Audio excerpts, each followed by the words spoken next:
नमस्कार साथियों, स्टडी दीप education channel में मैं एक बार फिर आपका बहुत बहुत स्वागत करती हूँ।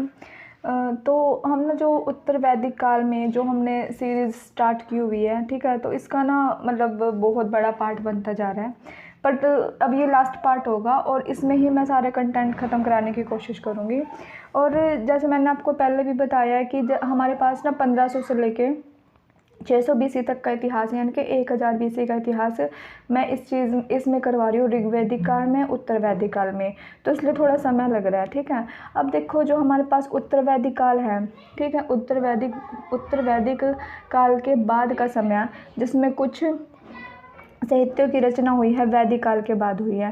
ठीक है, अब देखो वो कह रहे हैं कि इसमें ना कुछ साहित्य ऐसे थे जिसकी रचना कहाँ हुई है, उसके बाद में हुई है। और अब हम इस सीरीज़ में क्या करेंगे, देखो वेदांग था, मैंने आपको पढ़ाया था, वेदांग वेदों को पढ़ने के लिए आवश्यक थे। अब वो देखो हम इस वीडियो में हम ये चीज़ पढ़ेंगे कि वेदांग होते क्या थे, वेदांग क्या चीज़ थे, और वेदांगों की सहायता से किस तरह से हम ऋग्वेद को पढ़ सकते हैं। ठीक है, उसके बाद हमारे पास क्या आएगा, उपवेद, क्योंकि ये कह रहे हैं ना कि उत्तर वैदिक काल के बाद मतलब काल के बाद के समय कुछ साहित्यों की रचना हुई है। ठीक है, तो आपको ध्यान रखना इनकी रचनाएं ना बाद में हुई है। ठीक है, तो उपवेद हो गया, स्मृतियाँ हो गई, पुराण हो गए और महाकाव्य हो गए। ठीक है, तो ना इनके बारे में ना एक वन बाय वन मैं डिस्कस करूँगी और वो देखने इसमें सीक्वेंस में होंगे। ठीक है, तो बने रहे मेरे साथ। वेदांग वेदों को सही ढंग से समझने के लिए वेदांग की रचना की गई थी और ये सभी गद्य में लिखे। ठीक है, कई बार आपसे पूछ सकता है एग्जामिनर के जो वेदांग है ना, वेदांग किस में लिखे गए हैं, गद्य में या पद्य में। ठीक है, और गद्य और पद्य में क्या डिफरेंस होता है मैं आपको पिछली वीडियो में पढ़ा चुकी हूँ। ठीक है ना, तो अब आप देखो कि वेदांग क्या होते हैं। देखो वेदांग हमारे पास क्या होते हैं, वेदांग हमारे पास 6 होते हैं। ठीक है, इनको डिवाइड किया गया है। पहले के वेदांग क्या है, शिक्षा, दूसरा क्या है, कल्प है, और तीसरा क्या है, व्याकरण, निरुक्त, छंद, और क्या है, ज्योतिषी। ठीक है, इनकी सहायता से ना मतलब इनमें जो भी एक्सप्लेन कर रखा था, मतलब जो भी मतलब इन ऋषि मुनियों ने इनको लिखा है और इनकी सहायता से फिर ऋग्वेद को पढ़ा गया है। ठीक है, तो इनमें ना क्या क्या लिखा गया था और उनको कैसे फॉलो किया गया है ऋग्वेद में, वो आप इसमें से अच्छे से समझ पाओगे। ठीक है, लेकिन इसमें क्या है कि जो कल्प है ना, कल्प को ही 3 भागों में आगे बांटा गया है, बाकी सब क्या है, सीक्वेंस है। कल्प में क्या है, एक होता है स्रोत सूत्र, क्या होता है, स्रोत सूत्र, एक होता है ग्रह सूत्र और एक होता है धर्म सूत्र। जो कल्प है ना, कल्प को ही मतलब इनमें क्या दे रखा था, स्रोत सूत्र, इसमें क्या है, यज्ञों से संबंधित। जो स्रोत सूत्र था इसमें क्या है, यज्ञों से संबंधित, मतलब हम ना यज्ञ करके कि यज्ञ किसी विधि विधान से करना चाहिए, यज्ञ में क्या चीज़ होती है। ठीक है, एक होता है ग्रह सूत्र, क्योंकि ना हम क्या करते हैं, कई बार हमारे पास ना ग्रहों में भी, जैसे हम अपने पितरों को शांत करने के लिए हवन करा देते हैं, घर में शांति पूजा करा देते हैं। जैसे सिख लोग होते हैं वो अपने घर में कुछ पाठ रखते हैं, मुस्लिम अपने धर्म के अकॉर्डिंग करते हैं। तो ये होता है ग्रह सूत्र। और एक है धर्म सूत्र, धर्म सूत्र में सामाजिक नियमों से संबंधित है, मतलब कि जो धर्म सूत्र था ना वो सामाजिक नियम से संबंधित है। देखो समाज में भी आप अपने नियम होते हैं, जैसे मान लो कई समाजों में ये नियम होता है, मतलब जैसे कहीं हम लोग कहीं पर मतलब काफ़ी सारे समूह होते हैं, जैसे समाज में कई चीज़ें होती है कि जैसे मान लो वो किसी एक भगवान को, जैसे भोलेनाथ को या माता रानी को या फिर किसी भी भगवान को उनकी श्रद्धा होती है और वो पूरे समाज के लोग इकट्ठा होकर वहाँ पर दान दक्षिणा करते हैं और एक दिन पूरे गाँव के नाम का कह सकते हैं एक यज्ञ का आयोजन करते हैं। ठीक है, उसे हम सामाजिक नियम संबंधित या मतलब कि सामाजिक नियमों के अंदर उसको रखा जाएगा, या जो धर्म के अकॉर्डिंग समाज में रखे जाते हैं उनका इसमें वर्णन किया गया। ठीक है, तो बाकी आप इसे ना मतलब मैंने आपको थोड़ा बता दिया कि इसमें क्या, बाकी आप इसके बारे में और कहीं से भी नॉलेज ले सकते हो कि इसमें क्या चीज़ है। ठीक है, अब हमारे पास क्या है, हाँ इसको ना ये देखो, ये जो मैंने लिखा है इसको ना मैं, क्योंकि मेरे पेजेस ना थोड़े नोट्स बनाते हुए आगे पीछे हो गए थे, ये मैंने एक्सप्लेन कर रखा है, इसमें मैं आपको अच्छे से कराऊंगी। बट इसमें क्या है, मेरे पास थोड़ा सा पीछे का कंटेंट रह गया था, वो गलत लिखा गया है इस पेजेस पे, तो आप प्लीज़ इसको एक बार देख लो। ठीक है, पुरंजय क्या होता है, वर्षा नदी का देवता, अरायण क्या होती है, अखायन है शायद, अखायन क्या होती है, जंगल की देवी। और बृहस्पति किसको माना जाता है, यज्ञ के देवता को। और पूरामणि किसे माना जाता है, उर्वता की देवी को। उर्वता यानी कि बोलते हैं उर्वता शक्ति, खाद को, उनसे संबंधित है। सरस्वती को क्या माना जाता है, ज्ञान की देवी। क्या माना जाता है, ज्ञान की देवी। और उर्वशा, उर्वशी कौन थी, ऋग्वेद काल की एक अप्सरा थी। क्या थी, ऋग्वेदिक काल की अप्सरा थी। ठीक है, उत्तर वैदिक काल में ना, उत्तर वैदिक काल की बात कर रहे हैं। उत्तर वैदिक काल में यज्ञ सार्वजनिक और घरेलू दोनों रूप से प्रचलित थे। यानी कि जब उत्तर वैदिक काल आया, उत्तर वैदिक काल में क्या था कि जो यज्ञ है ना वो सार्वजनिक रूप से भी और घरेलू रूप से दोनों रूपों में प्रचलित थे। यज्ञ में बड़े पैमाने पर बलि दी जाती थी। ठीक है ना, अतिथि को गोहन कहा जाता था, अतिथि को गोहन कहा जाता था। ठीक है ना, क्योंकि उनको गौमांस खिलाया जाता था। ठीक है, ये ना मतलब प्राचीन काल की सभ्यता है। मतलब कि अगर जो देखा जाए ना, मतलब अब आजकल भी अगर जो हम मान लो ये चीज़ ट्रेंड में है। ठीक है ना, आपको पता है जैसे घर में ना 4 रिश्तेदार इकट्ठे हो जाते हैं तो वो क्या करते हैं, वाइन की बोतल खोल के बैठ जाते हैं, वाइन और मतलब चिकन वगैरह ऑर्डर कर लेते हैं। तो मतलब ये है कि ये चीज़ें थोड़ी मतलब प्राचीन काल से ही चलती आ रही हैं। बट आपको पता होगा ट्रेंड कैसे कैसे चलता आ रहा है। बट आज भी ये चीज़ है कि जैसे घर में गेस्ट आ गए, मतलब कि हर किसी घर में तो ये चीज़ नहीं है, लेकिन किसी किसी घर में ये चीज़ आज भी होती है। जैसे घर का कोई दामाद आ गया, मतलब फूफा जी या मतलब मासी मतलब जो भी आप रिलेशन में लगा सकते हो, तो उनके लिए स्पेशली ये चीज़ को ऑर्डर किया जाता है। बट हमारे घर में नहीं है। ठीक है, यज्ञों में कर्म के साथ मंत्र पढ़े जाते हैं। यज्ञों में कर्म के साथ क्या है, मंत्र पढ़े जाते हैं। और यज्ञ करने वाले को यजमान कहा जाता है। क्या, जो यज्ञ करता है उसको क्या कहा जाता है, यजमान। क्या कहा जाता है, यजमान। ठीक है, और देखो जो मैंने आपको ये चीज़ कराई थी ना, ये वेद उपवेद, तो मैं सारी चीज़ पहले मैं आपको वेदांग डिस्कस करूँगी। ठीक है, वेदांग में क्या है, और एक ही और चीज़ है, ये ज्योतिषी ग्रंथ है। ठीक है, ज्योतिषी ग्रंथ में गार्गी संहिता, वृहत संहिता और नारद संहिता, ये ज्योतिषी ग्रंथ है। इनके नाम दिए गए, गार्गी संहिता, वृहत संहिता और नारद संहिता। गार्गी ने एक बहुत बड़ी वो थी, ज्योतिषी मानी जाती है। ठीक है, अब देखो पाणिनि के अनुसार, अब पाणिनि के अनुसार क्या है कि पाणिनि के अनुसार ना, जैसे मान लो जैसे हमारे पास ये छंद दिए गए हैं, वेदांगों के ये छंद दिए गए हैं ना, तो इनको क्या किया है उसमें कि उसने ना अपने अकॉर्डिंग, मतलब उनको ना एक जैसे हम ना एक जैसे नाम होता है ना, घर का एक नाम कच्चा नाम, एक नाम घर का पक्का नाम होता है। या फिर हम क्या करते हैं, जैसे हमें किसी चीज़ को शॉर्टकट में याद करना है तो हम उसको ना एक ट्रिक, मतलब एक कोड वर्ड दे देते हैं। ठीक है, तो पाणिनि ने क्या कहा, जो छंद है ना, छंद की जो उपमा कहते हैं, यानी कि छंद को ना क्या मानना है, पाद मानना है। पाद यानी कि पैर, मतलब इसकी तुलना किसके साथ की गई है, पैर से की गई है। और जो कलप होता है ना, कलप की तुलना किसके साथ की गई है, हाथ के साथ की है। और जो ज्योतिषी है, ज्योतिषी को क्या माना गया है, आंखें माना गया है। और जो निरुक्त है, निरुक्त को क्या माना गया है, कान माना गया है। और जो शिक्षा है, शिक्षा को क्या माना गया है, नाक माना गया है। और जो व्याकरण है, व्याकरण को क्या माना गया, मुख माना गया है। यानी कहने का मतलब ये है कि जो 6 चीज़ें हैं पाणिनि के अनुसार है। आपको ये चीज़ ध्यान रखनी है, क्योंकि कई बार एग्जामिनर ये पूछ सकता है कि पाणिनि के अनुसार ज्योतिषी को क्या कहा जाता है। ठीक है ना, तो वो दे देगा हाथ, नाक, कान, तो आपको ये देखना पड़ेगा। और देखो मैंने तो इसको इस चीज़ से याद किया है, जैसे छंद है, छंद, और जैसे ये पाद लगा लो, पैर लगा लो। ठीक है, जैसे 6 से मतलब कि छोटा लगा लो, इनके छोटे छोटे क्या होते हैं, पैर होते हैं। तो जैसे आपको समझ आएगा पेपर में, तो आप इसका आगे छोटा लगा के, यानी कि छोटे छोटे क्या होते हैं, पैर होते हैं।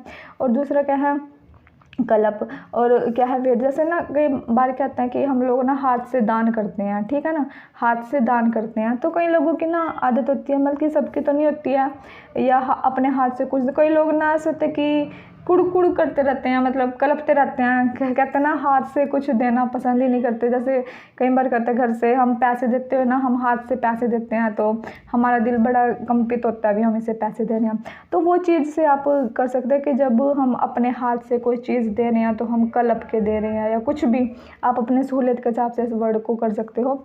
ठीक है, और ज्योतिषी क्या है, आंखें हैं। देखो ये तो आपको मतलब ये चीज़ तो आपको हमेशा ही याद रहेगी कि ज्योतिषी क्या है। मतलब कहते हैं ना कि ज्योतिषी से मैंने अपना हाथ दिखवाया और उसकी बातें सुन के मेरी आंखें क्या रहेगी, खुली की खुली रहेगी। ठीक है, तो आप इस चीज़ से ये कर सकते हो। और देखो निरुक्त को मैंने कैसे याद किया है, देखो निरुक्त है, इसमें सिर्फ क है, क साइलेंट है, और इसमें देखो क, दोनों में क का कॉमन है, तो निरुक्त का क्या बन गया, कान बन गया। शिक्षा का देखो, और व्याकरण, व्याकरण देखो, व्याकरण का उच्चारण किससे होगा? मुख यानी कि मुंह से, और शिक्षा का नाक से। ये तो आपको याद रखने पड़ेंगे। मतलब कि यदि आपको ये 3 चीज़ें भी याद हो जाती हैं तो आप इन चीज़ों को ईजिली कर पाओगे, ठीक है। और देखो 4 उपवेद हैं। अब मैंने क्या पढ़ा? वेदांग पढ़ा। वेदांग के बाद हम उपवेद पढ़ रहे हैं। उपवेद में क्या है? वेद, उपवेद, ऋग्वेद, आयुर्वेद। इनको पता है, तब वही नाम आ गया जैसे कच्चा पक्का। जैसे कुछ ऋषि मुनियों ने क्या किया है कि ऋग्वेद की जो लैंग्वेज थी, जो उसमें वो मतलब जो क्रियाक्रम, कर्मकांड और जो भी मतलब चीज़ें थी, उनको ना एक सरल लैंग्वेज में कहते हैं, उसका एक ना दूसरी चीज़ बना दी। मतलब जैसे ना हम क्या करते हैं कि हमारे पास एक बहुत मोटी किताब होती है, तो हम ना उसमें से छोटे छोटे से नोट्स बना लेते हैं ईजिली, मतलब जो हमें अच्छे से याद रहे और जिसकी आसानी से लैंग्वेज हो, ठीक है। तो ऋग्वेद का ना उपवेद कैसे बोले जाएंगे? आयुर्वेद। यानी कि ये जो आयुर्वेद है ये इसके समांतर है। ये नहीं है कि इन दोनों में कुछ डिफरेंस होगा, हाँ इसमें डिफरेंस 19-20 का डिफरेंस हो सकता है, ठीक है। और ध्यान रखना, ऋग्वेद किससे संबंधित है? आयुर्वेद से। और आयुर्वेद किससे संबंधित? आयुर्वेद का मतलब क्या है? चिकित्सा संबंधित। देखो आप इसको कैसे याद रखोगे? ऋग्वेद से ऋग से यानी कि ऋषि, ठीक है। और ऋषियों ने आयुर्वेद की खोज की है। कहते हैं ना कि आयुर्वेदिक चीज़ें ऋषियों के द्वारा ज्ञात है, तो आपको ये चीज़ें इसलिए याद आ जाएगा, ठीक है। सामवेद, सामवेद को कहते हैं गंधर्व वेद। सामवेद क्या है? गंधर्व वेद। गंधर्व को कैसे? देखो सामवेद में मैंने क्या बताया था? संगीत का वर्णन किया है। और ग से क्या होता है? गाना। ग से क्या होता है? गाना। तो आप जब इन चीज़ों को करोगे ना तो आपको देखो, आप ना मतलब वीडियो खत्म, अब इसको ना खुद प्रैक्टिस करके देखना, तो आपको ईजिली याद आ जाएंगे, ठीक है। उसके बाद क्या है? यजुर्वेद, ठीक है। य से क्या बन गया? युद्ध, यजुर्वेद और धनुर्वेद। इसको हम कैसे याद करेंगे? य से युद्ध होता है, और युद्ध के लिए किसकी जरूरत पड़ती है? धनुष की। और धनुष के लिए क्या होगा? युद्ध कला, ठीक है। अब आ गया अथर्ववेद। अथर्ववेद देखो ये आपको याद करना पड़ेगा कि अथर्ववेद, शिल्पवेद, अथर्ववेद, शिल्पवेद, अथर्ववेद, शिल्पवेद। 2-3 बार प्रैक्टिस करोगे आपको ईजिली हो जाएगा ये, ठीक है। अब देखो आयुर्वेद में, जो आयुर्वेद था ना, जीवक, चरक, सुश्रुता, धन्वंतरी, इन सब ऋषियों का वर्णन किया। मतलब जो आयुर्वेद है ना, आयुर्वेद में इन सब ने ना बहुत सारी चीज़ों का वर्णन कर रखा है, ठीक है।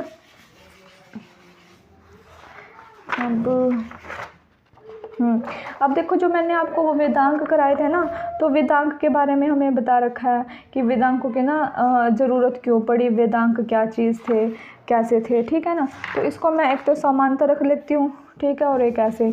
तो सबसे पहले इन्होंने क्या किया?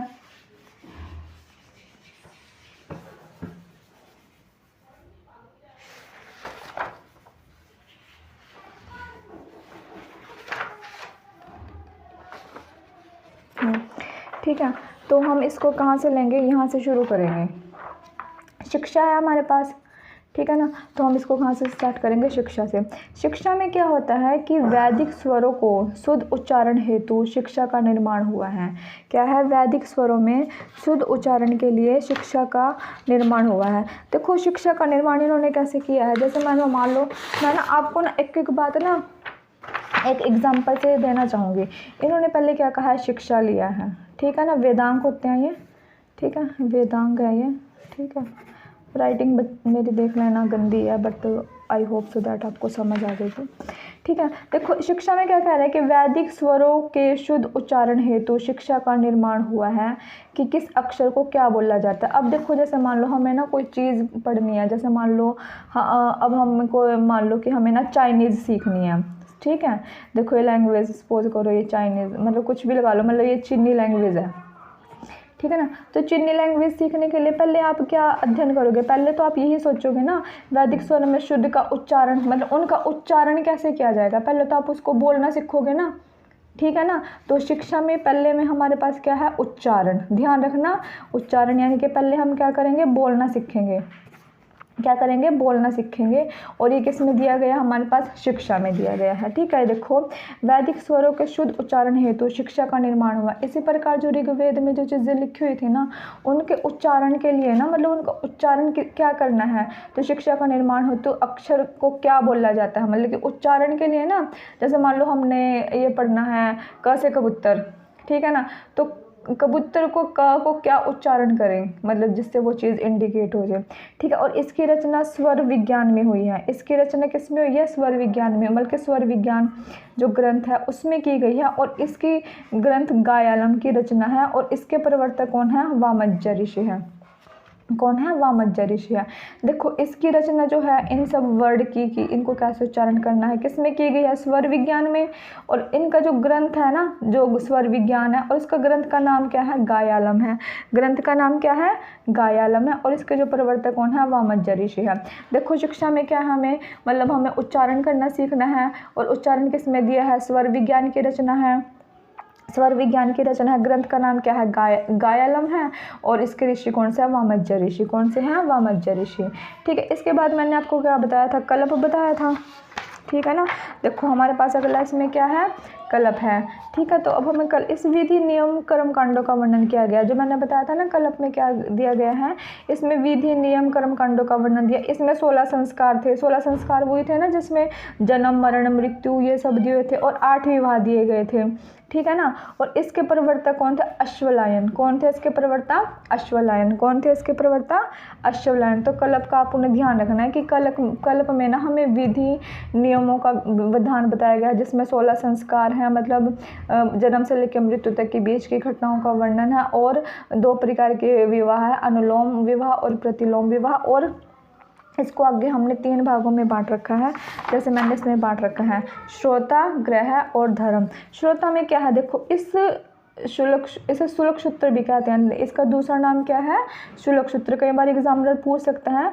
ठीक है। श्रोता सूत्र का दूसरा क्या है? शुल्क सूत्र है कहा जाता है। इसमें ना क्या होता है? यज्ञ वेदियों के निर्माण के नियम, जो ज्यामिति, विज्ञान, रेखा, गणित का प्रारंभिक, इसमें यज्ञ करने के लिए ही वेदिकाएं बनाई जाती है। इनके द्वारा ही से लाइनें बनाई जाती है। मतलब कि आपको पता है, जैसे मान लो आपके घर में यज्ञ होता है, ठीक है ना। यज्ञ करने के लिए पंडित क्या करता है कि जैसे मान लो उसकी वो यज्ञ कितने लंबा कितना ऊंचा होगा, ठीक है, उसमें कितने लाइनें बनेंगी। ठीक है। तो प्राचीन काल में क्या था कि ये ना जिस देवता को हम यज्ञ कर रहे हैं या किस पर्पस के लिए हम यज्ञ कर रहे हैं, तो उसी के हिसाब से विधि विधान यानी कि जो वेदिकाएं मंडल होती थी ना, ये उसी के अकॉर्डिंग बनाई जाती थी। लेकिन आजकल क्या है? आजकल तो ऐसा नहीं है। पंडित अपने हिसाब से 2 कर देगा, 3 कर देगा। मतलब मैं किसी पंडित पे कटाक्ष नहीं कर रही, मैं सिर्फ आपको ये बताना चाह रही हूँ इसमें कि मतलब हो सकता है कि बहुत सारे पंडित को इन चीज़ों की नॉलेज हो। ठीक है। और बहुत सारे पंडित ऐसे जिनको इन चीज़ों की नॉलेज नहीं है। ठीक है। तो अगर जो कोई मतलब मैं आपको ये बताना चाह रही हूँ कि मैं किसी पे कटाक्ष नहीं कर रही, क्योंकि ज़रूरी नहीं है कि सब इंसान इंटेलिजेंट हो। ठीक है ना। हर किसी इंसान में कोई ना कोई कमी होती है। तो ठीक है, मतलब अगर जिनको कोई चीज़ का ज्ञान नहीं है तो वो भी सीख सकते हैं या कुछ भी है। मतलब मैं फिर भी कह रही हूँ, मैं कटाक्ष नहीं कर रही, मैं सिर्फ आपको मतलब बता रही हूँ। क्योंकि कई बार देखो हम भी पढ़ाई कर रहे हैं, कई बार हम पढ़ाई करते हैं, हमसे भी गलती हो सकती है, हम कुछ तथ्य ऐसे हैं जो हमसे भी छूट सकते हैं। ठीक है ना। तो इसका मतलब ये नहीं है कि किसी के ऊपर कटाक्ष है। तो मैं वही चीज़ कह रही हूँ कि कई बार पंडित क्या करते हैं, अपने हिसाब से उनको कर देते हैं। दिल करता है 1 2 कर दे, 4 कर दे, मतलब ये चीज़ें होती हैं। देखो ठीक है ना। तो आपको ध्यान रखना है कि शुल्क सूत्र में क्या है कि ये यज्ञ की विधि वेदिकाएं होती हैं, उनका निर्माण किया जाता है इसमें। ठीक है। अब जो किसी पंडित को मेरी इस बात का बुरा लगा, कोई ब्राह्मण हो, तो मैं क्षमा मांगती हूँ। ठीक है। कमेंट ना करें इस बात पे प्लीज़। धर्मसूत्र में क्या है कि राजनीतिक सामाजिक धार्मिक नियम दिए गए हैं। क्या है? धार्मिक राजनीतिक नियम दिए गए हैं। ठीक है। शोध सूत्र में क्या था? यज्ञों से संबंधित था। ठीक है। और ग्रह सूत्र में क्या है? मतलब ग्रह में तो आपको पता है घर के विधि विधान भी होते हैं। और धर्मसूत्र में क्या है? सामाजिक राजनीतिक धार्मिक नियम दिए गए हैं। और उसके प्रवर्तक कौन है? अपस्तव ऋषि। कौन है? अपस्तव ऋषि। ठीक है। देखो अब हमने देख लिया, हमने देखा क्या पहले हमें ऋग्वेद को सीखने के लिए हमने उच्चारण सीखा। अब उच्चारण के लिए उसके बाद फिर हमने जो क्रियाक्रम होते हैं, मतलब वो होते हैं विधि विधान होते हैं, वो सीखा। अब कह रहे व्याकरण, इसमें नामों एवं धातुओं की रचना, उपसर्ग एवं प्रत्यय। मतलब व्याकरण में तो आपको पता है क्या होता है, इसमें संधि सर्वनाम विशेषण सर्ग उपसर्ग प्रत्यय वगैरह। ठीक है। तो जो उन्होंने लैंग्वेज बनाई होगी ना, तो उसमें हमें सहायक, जैसे व्याकरण हमारे पास होती है। ठीक है। तो उन्होंने व्याकरण की भी रचना की है। ठीक है। तो देखा जाए ना, पाणिनि द्वारा रचित अष्टाध्यायी सबसे प्राचीनतम ग्रंथ है। ठीक है। तो उसकी रचना किसने की थी? पाणिनि ने की थी। व्याकरण की रचना किसने की है? पाणिनि ने की है। और पतंजलि में महाभाष्य लिखा है, अष्टाध्याय पर टीका लिखा। इसने पतंजलि पे महाभाष्य लिखा है और अष्टाध्याय पर भी टीका लिखा है। ठीक है। ये ध्यान रखना है। और कात्यायन ने वार्तिक लिखा है। कात्यायन क्या थे, उन्होंने वार्तिक लिखा है। इन 3 ऋषियों के समूह को बोलते हैं मनोत्री। इन जो तीनों का समूह होता है ना, इनको बोलते हैं मनोत्री। मनोत्री अब मैंने किया था ना, आगे बताया था, मनोत्री बोलते हैं उनको, इन तीनों के समूह को, पाणिनि को, अष्टाध्याय को और कात्यायन को। इन दोनों जो महर्षि हैं, इनको क्या किसकी श्रेणी में ले जाते हैं, मनोत्री की। ठीक है ना। अब हमारे पास क्या आएगा, निरुक्त आएगा। 2 मिनट फ्रेंड्स।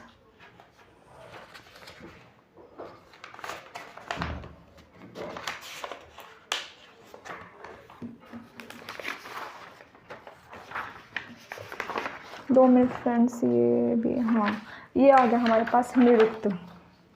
अब हमको क्या करना है, निरुक्त के बारे में इन्फॉर्मेशन लेनी है। निरुक्त क्या है, निरुक्त शब्द का अर्थ क्यों होता है, कैसे बताया गया है, यह बताने वाले शास्त्रों को निरुक्त कहते हैं। मतलब कि जिसमें कहते हैं ना कि इसमें वोकैबुलरी बेस्ड कहा जाता, वोकैबुलरी बेस्ड है। इसमें प्रथम आचार्य, कश्यप ऋषि और निघंटु इसकी रचना है। देखो वोकैबुलरी क्या होता है कि जैसे मान लो एक वर्ड के ना काफ़ी सारे वर्ड होते हैं, तो वोकैबुलरी आपको पता ही है। मतलब वोकैबुलरी में क्या होता है, जैसे एक वर्ड के बहुत सारे वर्ड भी होते हैं और उनके अलग अलग मीनिंग्स भी होते हैं। लेकिन और वोकैबुलरी में तो आपको पता है कि वर्ड्स के अर्थ दिए होते हैं, मीनिंग दिए होते हैं। ठीक है। तो जो ये था ना, आचार्य कश्यप ऋषि जी थे, इनकी निघंटु नाम की एक रचना है। इन्होंने ना वोकैबुलरी का एक निर्माण किया, जिसे निरुक्त कहते हैं, जिसकी सहायता से ऋग्वेद को आसानी से पढ़ा जाता है। जैसे सपोज करो कि उसमें ना हमें गाय का वर्णन था। ठीक है। तो गाय को क्या बोल रहा था, गवस्टी बोल रखा था उसमें। ठीक है। तो इन्होंने क्या किया, गवस्टी के स्थान पर क्या गाय लिख दिया, और गाय को समझना क्या हो गया, आसान हो गया। तो निरुक्त किसके लिए प्रयोग किया गया, वोकैबुलरी के। इसका सबसे महत्वपूर्ण ग्रंथ यास्क द्वारा रचित निरुक्त तथा निरुक्त एक ग्रंथ का नाम भी था। निरुक्त और निरुक्त का क्या एक नाम भी था। छंद क्या होते हैं, पदों के चरणों को सूत्रबद्ध करने के लिए इसको चतुष्पद छंद भी कहा जा सकता है, क्योंकि इसको हमेशा 4 पद में लिखा जाता है। पिंगली मुनि इसके रचयिता थे। यह छंद का सबसे प्राचीनतम ग्रंथ है। मतलब इसमें क्या है, जैसे मान लो ये तो है नहीं कि हम ना जो मन में आया उसको लिख दिया, मतलब उसको एक राइमिंग स्कीम के अकॉर्डिंग, उसे एक सीक्वेंस में, उसको एक चीज़ से दूसरी चीज़ को कोरिलेट करके उस चीज़ में भी लिखना होता है। तो उसमें इसकी रचना किसने की है, पिंगला मुनि ने। किसने की है, पिंगला मुनि ने। ये ध्यान रखना। ठीक है। आगे क्या है, ज्योतिषी। ज्योतिषी में क्या, ब्रह्मण, नक्षत्र, ज्योतिषी, इन सब सम्मिलित किया गया, और इनकी रचना किसने की है, लगध मुनि ने। और वेदांग ज्योतिषी की रचना है। ठीक है ना। तो अब आपने यहाँ पर ये चीज़ पढ़ ली। अब हमारे पास क्या चीज़ आएगी, अब हमारे पास आएंगी समृद्धियाँ। क्या आएंगी, समृद्धियाँ। मैंने आपको बताया था ना, इसमें देखो 3rd नंबर पे क्या हमारे पास, समृद्धियाँ। अब देखो समृद्धियाँ क्या होती हैं, समृद्धियाँ पद में लिखी गई हैं। किस में लिखी गई हैं, पद में। ये ध्यान रखना, समृद्धियाँ किस में लिखी गई हैं, पद में लिखी गई हैं। एक शायद विष्णु है, पता 2 आगे आएगी, वो सिर्फ एक गद में लिखी गई हैं। बाकी सारी समृद्धियाँ किस में लिखी गई हैं, पद में लिखी गई हैं। हाँ, ये विष्णु समृद्धि है ना, गद में लिखी गई है। ध्यान रखना, जितनी समृद्धियाँ हैं वो पद में लिखी गई हैं, लेकिन विष्णु जो समृद्धि है, विष्णु भगवान की जो समृद्धि है, जो उससे रिलेटेड है, वो किस में लिखी गई है, गद में लिखी गई है। सामाजिक आचार संहिता कानून ग्रंथ कहते हैं ना कि मतलब सामाजिक उस पर कानून के ऊपर जो किताब है वो किसकी थी, मनुस्मृति थी। मनुस्मृति की रचना देखो कब हुई है, 200 BC से 200 AD, यानी कि जब यीशु मसीह का समय आ गया था ना, मतलब 300 से 200, 200 से 100, तो 200 से 100 यानी कि 200 BC, 100 BC, फिर 100, फिर AD, यानी कि इसको लिखने में ना कितना समय लगा, देखो 200 + 100 फिर +100 और फिर +200, यानी कि 1 2 यानी कि 400 साल। ठीक है। ये है मनुस्मृति 200 BC से 200 AD तक है। यह शुंग के शासनकाल में लिखी। शुंग आगे आएगा, शुंग का शासनकाल। यह शुंग के शासनकाल में लिखी। कई बार पूछ लेते हैं कि मनुस्मृति किसके शासनकाल में लिखी गई थी, तो किस में आया था, शुंग शासनकाल में लिखी। यह सबसे प्रमाणिक प्राचीन स्मृति है।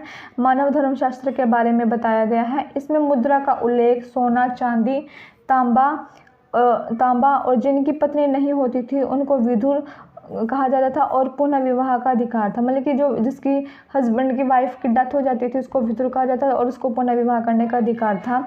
लेकिन मनुस्मृति के इसके अकॉर्डिंग ना स्त्रियों को विवाह करने का अनुमति नहीं थी, विधवाओं को यह अधिकार नहीं था, स्त्रियों को संपत्ति में भी अधिकार नहीं था।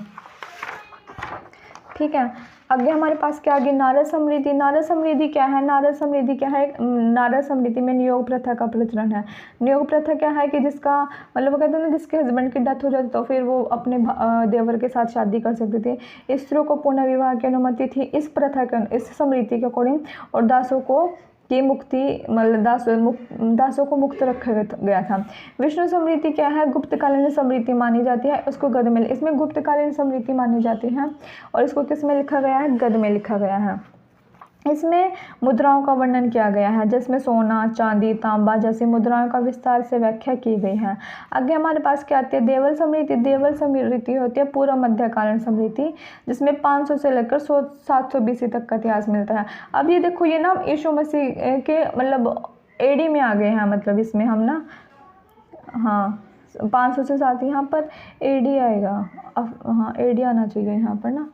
ठीक है, मुस्लिम धर्म में परिवर्तित हिंदुओं को पुनः धर्म में वापस लाने के लिए नियम दिए गए थे। इसमें क्या था कि जो लोगों ने अपना धर्म परिवर्तित कर दिया था ना उसको वापस लाने के लिए। और मिताक्षरा क्या है? मिताक्षरा विज्ञानेश्वर ने लिखी है। मिताक्षरा क्या है? विज्ञानेश्वर ने लिखी है। और कल्याणी के ये भी समृद्धि है, ये ध्यान रखना। कल्याणी के चालुक्य शासक विक्रमादित्य षष्ठ के समय में लिखी गई थी। पिता के जीवन काल में उसके पुत्रों को संपत्ति का भाग मिल जाता था, यानी कि पिता के जीवन काल में उसको पुत्रों को संपत्ति का भाग मिल जाता था। ये मिताक्षरा के अकॉर्डिंग है कि जैसे पुत्र होता है ना, जैसे उनका जन्म हुआ जीवन काल में उसके पुत्रों को संपत्ति का अधिकार मिल जाता था।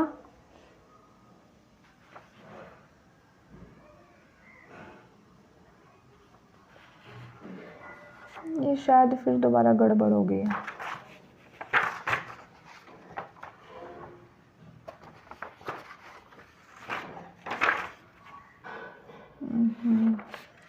अब बहुत गड़बड़ हो रही है इस वीडियो में ना।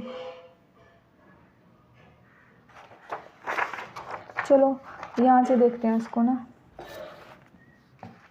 मिताक्षरा को क्या विज्ञानेश्वर में लिखा है। उसके बाद क्या है? दाएं भाग को जीमूतवाहन ने लिखा है। किसको लिखा है? दाएं भाग को जीमूतवाहन ने लिखा है। पिता के जीवन काल में उसके पुत्रों को संपत्ति का भाग नहीं मिल सकता था, मृत्यु के बाद ही मिल सकता था। मतलब आपको ना ये चीज़ें ध्यान रखनी है किस में क्या चीज़ दिया गया है और किस में क्या चीज़ नहीं दिया गया है। और समृद्धियों में ना एक और चीज़ है, ये मैं मतलब मेरे से स्किप हो गया था, मैं दोबारा करा रही हूँ। जैसे मान लो मैंने यहाँ पर मनु समृद्धि के बारे में दिया ना, विधवाओं को अधिकार नहीं था, स्त्रियों को संपत्ति में अधिकार नहीं था, तो विधवा को यह अधिकार नहीं था कि विधवा को दोबारा शादी नहीं कर सकती थी। ठीक है, विधवाओं को यह अधिकार नहीं था कि विधवाओं को भी दोबारा शादी नहीं कर सकती थी। इसमें ना कुछ गड़बड़ हो रही है। हाँ ये था, एक बार इसको चेक कर लेना प्लीज़। आगे भास्कर। भास्कर किसने लिखा? मेघतिथि ने। और उसको किसने लिखा? कुलक भट्ट ने। गोविंद राय भारुच ने टीका लिखा है, मतलब ये ना टीकाकार है, इन्होंने उसके ऊपर टीका लिखा है। विधवाओं का मुंडन की भी चर्चा की गई है। मतलब ये कहने का मतलब ये है कि जो ना मेघ जो है ना ये मनुस्मृति है, भास्कर है ना, भास्कर ने मेघतिथि, कुलक भट्ट और गोविंद राय भरूची ने टीका लिखा गया है। किस पर लिखा गया है? इन चीज़ों पर। विधवाओं का मुंडन की भी चर्चा की गई थी। 2 प्रकार के अध्यापक कार्य किए जाते थे, एक तो उपाध्याय और एक होता था आचार्य। जो जीविका कमाने के लिए अध्यापक का कार्य करता था। क्या? जो जीविका कमाने के लिए अध्यापक का कार्य करता था, और आचार्य जो निःशुल्क अध्ययन कार्य करता था। ठीक है, अब उपाध्याय मतलब कि जो जीविका कमाने के लिए, आचार्य को तो जो निःशुल्क कार्य करता। अब जैसे मान लो चाणक्य था, चाणक्य क्या था? बहुत बड़ा आचार्य था, वो निःशुल्क शिक्षा देता था। ठीक है, बस आप इसे कोरिलेट करके कर लेना। याज्ञवल्क्य समृद्धि क्या थी? 100 BC से 300 AD तक बनी थी। 100 BC से 300। इसमें स्त्रियों को संपत्ति का अधिकार, विधवा स्त्रियों को अधिकार, भास्कर, ज्ञानेश्वर, मिताक्षरा, विश्वरूप, अपरक लिखा गया है। ठीक है ना। आगे देखो हमारे पास मुख्य दर्शन के प्रतिपादक सांख्य दर्शन, इसमें बताया गया है कि मूल तत्व कितने होते हैं, 25 होते हैं। और प्रथम तत्व प्रकृति को कहा गया है, सबसे प्राचीन दर्शन स्तोत्र है, मतलब पहले प्रकृति को ही मानते थे। इसके प्रतिपादक कौन है, कपिल। इसको देखो हम कैसे याद करेंगे, जैसे पिल पिल के होते हैं गोलियां, गोलियों की होती है संख्या, तो आपको ये चीज़ याद आ जाएगी। योग दर्शन, योग दर्शन को तो आपको पता है पतंजलि होते हैं। विश्व में सर्वाधिक प्रचारित भारतीय दर्शन आत्मनियंत्रण तथा आत्मा यातना करके मोक्ष प्राप्त किया जाता है। इसके लिए 8 क्रियाएं, मतलब अगर हमें वो मोक्ष प्राप्त करना है तो हम योग क्रियाओं के द्वारा मोक्ष प्राप्त कर सकते हैं। इसके प्रतिपादक कौन है, पतंजलि है। न्याय दर्शन, ईश्वर को विश्व का सृष्टिकर्ता कहा जाता है। ईश्वर को विश्व का क्या कहा जाता है, सृष्टिकर्ता कहा जाता है। बस बच्चे थोड़ा सा ही रहेगा, ये बने रहो इसमें, फिर ये है ना कि अलग अलग वीडियो के पार्ट्स बनेंगे, इसे मैं ही करा देती हूँ मैं इसको, ठीक है। ईश्वर को विश्व का सृष्टिकर्ता कहा गया है, पदार्थों की व्याख्या की गई है। और प्रतिपादक कौन है, अक्षपाद गौतम। कौन है, अक्षपाद गौतम। देखो गौतम से क्या है, जैसे मान लो वो था ना, गौतम ऋषि था, गौतम ऋषि ने श्राप दिया था किसी राजा को, मेरे को भी याद नहीं, तो आप इससे आपको ध्यान आ जाएगा कि गौतम ऋषि क्या था, न्यायप्रिय था। मतलब वो, मतलब जैसे हम किसी को सज़ा कब देते हैं, हमारे पास कुछ पावर होनी चाहिए, ठीक है। हम तो इसलिए गौतम ऋषि को बस आप पावर से इंडिकेट करके उसको याद कर लेना, आपको याद हो जाएगा। वैश्विक दर्शन क्या है, सभी वस्तुओं को पंचभूत में वर्गीकृत किया गया है। आत्मा ज्ञान की प्राप्ति के पश्चात मोक्ष प्राप्त करते हैं। और इसके प्रतिपादक कौन है, कणादोलक। क्या है, कणाद उलाग। योग दर्शन तो विश्व में प्रसिद्ध, आपको पता ही है। उसको पूर्व मीमांसा, वेदों के कर्मकांड तथा ब्राह्मण ग्रंथों के संबंध वेदों को अंतिम प्रमाण मानता है। मतलब कि जो पूर्व मीमांसा है ना, इसमें क्या कह रहे हैं, वेदों के कर्मकांड तथा ब्राह्मण ग्रंथों से संबंध वेदों को अंतिम प्रमाण मानते हैं। और जो उत्तर मीमांसा, जिसके प्रतिपादक कौन है, जैमिनी है। और उत्तर मीमांसा में केवल ब्रह्म को ही सत्य मानते हैं। ये ध्यान रखना, इसमें डिफरेंस क्रिएट करना कि ये इसको सत्य मानते हैं, ब्रह्म को, जीवात्मा को ब्रह्म में लीन होने पर ही मोक्ष प्राप्त होता है, ठीक है। बस अब मैं अब थोड़ा जल्दी कराऊंगी क्योंकि वीडियो काफ़ी बड़ी होती जा रही है। अब इसमें क्या है, पुराण के बारे में बताया गया। इसमें प्राचीन वंशावली दी गई है। पुराण में क्या, देखो सर्ग में क्या होता है, आदि सृष्टि से संबंधित, मतलब जब सृष्टि बनती है, ठीक है। प्रतिसर्ग में जब प्रलय के बाद सृष्टि खत्म हो जाती है। वंश में क्या है, देवताओं ऋषियों की वो दी गई है, मतलब वंशावली। मनवंत्र में क्या, 4 महायुगों का वर्णन किया जो मैंने आपको कराया था, मतलब त्रेता युग, कलयुग, सतयुग, द्वापर, वो है। वंशाचरित में क्या, विभिन्न राजवंशों की वंशावली दी है। और पुराणों के प्रतिपादक कौन है, लोम हर्ष ऋषि और उसके पुत्र अगस्त्य। उसके पुत्र कौन है, अगस्त्य। ये आपको ना ध्यान रखना पड़ेगा, ठीक है। सबसे प्राचीन मत्स्य पुराण है, विष्णु के 10 अवतारों का वर्णन किया गया है। सबसे प्राचीन क्या, मत्स्य पुराण है, इसमें विष्णु के 10 अवतारों का वर्णन किया है। विष्णु पुराण में मौर्य वंश, भारत की भूगोलिक स्थिति के बारे में बताया गया है। मत्स्य पुराण आंध्र सातवाहन वंश है। और वायु पुराण क्या है, गुप्त वंश है। देखो वायु कहाँ रहती है, गुप्त में रहती है, गुप्त स्थानों में रहती है, ठीक है। गुप्त स्थानों से कह सकते हैं वायु, ठीक है। और मत्स्य सातवाहन, मत्स्य